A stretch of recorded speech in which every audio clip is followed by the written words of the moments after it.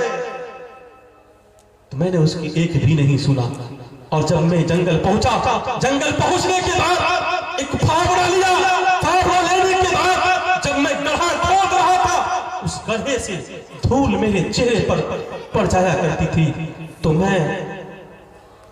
میرے چہرے سے پسینہ جب نکلتا تھا، وہ بچی آگے بڑھ کر کے اپنے دوپٹے سے میرے چہرے کے پسینے کو صاف کر دیا کرتی تھی، میرے چہرے کے دھول کو وہ صاف کر دیا کرتی تھی، اور وہ یہ کہتی تھی کہ ابو آپ یہ گڑھا کیوں کھود رہے؟ میں نے اس کی ایک بھی نہیں سنا، اور میں نے اس گڑھے کے اندر اس بچی کو زندہ زمین کے اندر درگور کر دیا۔ اللہ کے نبی علیہ الصلوۃ والسلام نے کہا پھر کیا ہوا؟ کہا میں واپس گھر آیا، اور آنے کے فخر کے ساتھ گھر واپس آیا۔ اللہ تبارک و تعالی ہمارے اس جرم عظیم کو معاف کرے گا یا نہیں کرے گا؟ نوجوانوں، اللہ کے نبی علیہ الصلوۃ والسلام پر پھر وہی آئی۔